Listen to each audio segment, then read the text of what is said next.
श्री गणेशाय नमः। आप सभी को श्री गणेश चतुर्थी की ढेर सारी शुभकामनाएं। आज की वीडियो में हम जानेंगे कि गणेश चतुर्थी पर बप्पा की स्थापना विधिवत कैसे करें, क्योंकि श्री गणेश जी की विधिवत तरीके से अगर आप स्थापना करते हैं तो साल भर सुख की कमी नहीं होती। आइए हम जानते हैं इसकी पूजा विधि और मंत्रों के बारे में। गणेश उत्सव जोरों शोरों और तैयारियों से चल रहा है। घर में बप्पा की स्थापना के लिए गणेश चतुर्थी से पहले साफ सफाई की जाती है और झांकियाँ सजाई जाती हैं।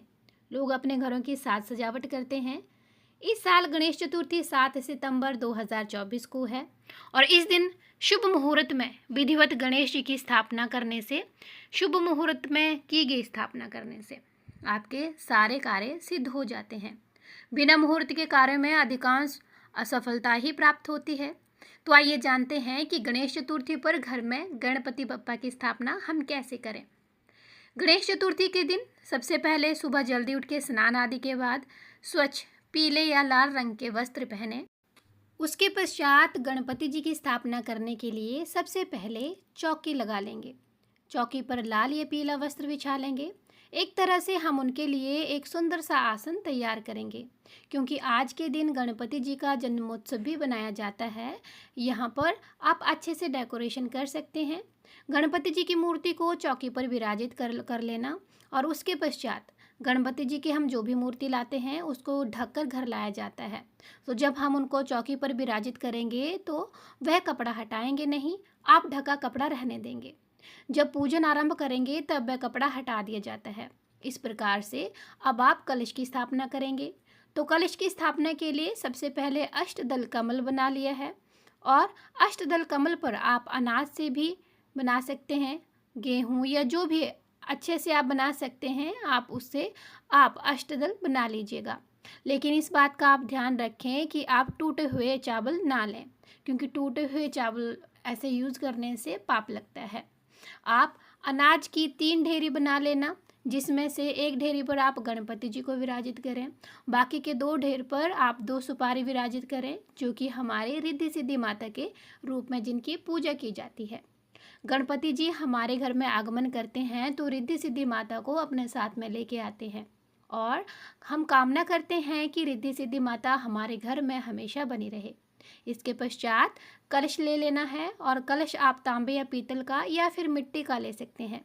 कलश के कंठ पर मौली बांध लें, रोली या फिर कुमकुम से स्वास्तिक बना लें। इसके बाद इसमें थोड़ा सा गंगा जल डालेंगे और शुद्ध जल से कलश को कंठ तक आप इसको भर देना। अब इसमें हल्दी की 1 गांठ, 1 सुपारी और 1 सिक्का डाल देना। इसके साथ ही आप इसमें अक्षत भी डाल दीजिएगा। कलश के कंठ पर आप 5 पल्लव लगा लेंगे। आप आम के पत्ते, अशोक के पत्ते या फिर आम के पत्तों का प्रयोग कर सकते हैं। इसके बाद कलश के मुख पर आप अनाज से भरा हुआ पूर्ण पात्र रख देंगे और आप यहाँ पर जटा वाला नारियल लेंगे, जो कि जिसमें कि पानी होता है, पानी से भरा हुआ होता है। आप वो नारियल लें और उस पर मौली लपेट लें। आप लाल कपड़ा भी लपेट सकते हैं। यहाँ पर आप नारियल का जो मुख है किधर होना चाहिए, जो जिस दिशा से हम नारियल को पेड़ से काटते हैं वही हमारा नारियल का मुख होता है। नारियल का जो मुख रहता है वो आपको ऊपर की ओर रखना है और आप गणपति जी के सामने दीप प्रज्वलित करें। आप चाहें तो अखंड ज्योति भी प्रज्वलित कर सकते हैं। वैसे तो गणपति जी के सामने जितने दिन के लिए भी आप गणपति को अपने घर में विराजित करते हैं तो अखंड ज्योति ही प्रज्वलित की जाती है। लेकिन किसी कारणवश अगर हम अखंड ज्योति के नियमों का पालन नहीं कर पाते हैं तो हम दीपक में भी, सिंपल दीपक आप जला के भी भगवान गणपति जी के सामने प्रज्वलित कर सकते हैं। लेकिन ध्यान रखें, यह जो आपने दीप प्रज्वलित किया है भगवान गणपति जी के सामने, यह सुबह से शाम तक जलता रहना चाहिए। यानी जब तक हम सोए नहीं उस समय तक आपको जो दीपक है वो प्रज्वलित करके रहने देना है। पूजन के लिए गंगा जल के छींटे देकर हम सभी का शुद्धिकरण कर लेंगे। इसके बाद हमने जो छोटे गणपति जी विराजमान किए हैं उनका पूजन सबसे पहले किया जाता है, क्योंकि ये हमारे घर के गणपति होते हैं और इनका पूजन हम हर दिन करते हैं। और बड़े वाले गणपति जी को तो हम पानी में विसर्जित कर देते हैं, लेकिन यह जो गणपति होते हैं ये हमारे घर में हमेशा रहते हैं, पूरे वर्ष हमारे घर में विघ्न हरते हैं और शुभ कामों में हमारे साथ उपस्थित होते हैं। इस प्रकार से हम इन सभी का पूजन करके रोली, अक्षत, चंदन से कर देंगे। हमने जो रिद्धि सिद्धि माता विराजित की है उसका पूजन रोली से अक्षत से करेंगे और उनको चंदन नहीं लगाएंगे। यहाँ पर हमने वस्त्र रूपी मौली को अर्पित कर देना है और भगवान श्री गणेश जी को हम ध्रुवा घास ज़रूर अर्पित करेंगे। इसके बाद जितने दिन के लिए गणपति जी हमने विराजित करेंगे या विराजित करोगे, प्रतिदिन ध्रुव घास आपको अर्पित करनी है। और आपको लाल पुष्प आप चढ़ा जा सकते हैं, तो आप गणपति जी को ज़रूर लाल पुष्प अर्पित करें। श्री गणेश जी को गुलाब का फूल भी बहुत प्रिय है, तो आपको इसके अलावा आपको जो भी पुष्प मिल जाते हैं आप भगवान श्री गणेश जी को अर्पित कर सकते हैं। इस प्रकार आप पुष्प अर्पित कर देंगे और उसके पश्चात जो बड़े वाले गणपति हैं उनका पूजन करेंगे। उनका पूजन भी रोली अक्षत चंदन से करेंगे। उनको जनेऊ पहनाएं, पीला जनेऊ भगवान गणपति को पहनाया जाता है।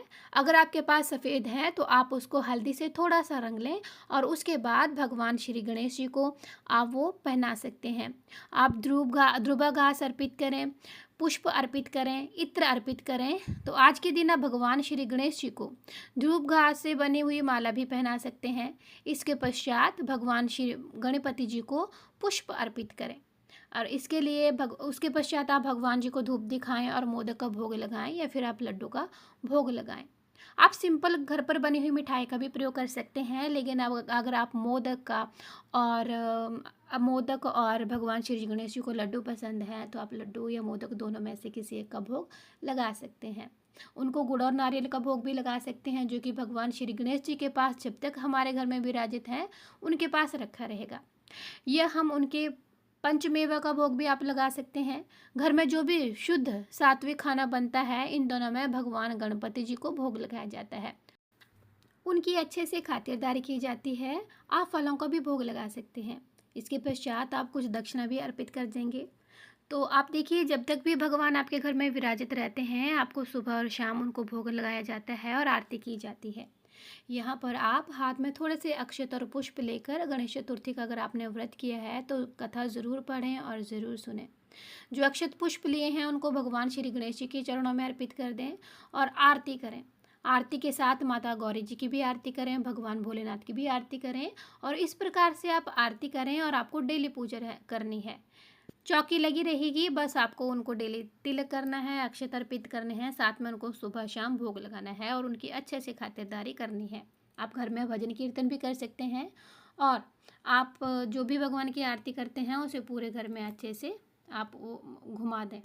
इसके पश्चात तो ये थी कि आप गणपति जी की स्थापना कैसे कर सकते हैं और उसकी पूजा विधि आपको हर दिन ऐसे ही करना है। तो ये थी हमारी आज की वीडियो। आप कमेंट सेक्शन में श्री गणेशाय नमः ज़रूर लिखिएगा। अगर आपको हमारे चैनल में दी गई जानकारी अच्छी लगे तो हमारे चैनल को ज़रूर सब्सक्राइब और शेयर कीजिएगा। हम मिलते हैं एक नए वीडियो के साथ, तब तक के लिए श्री गणेशाय नमः।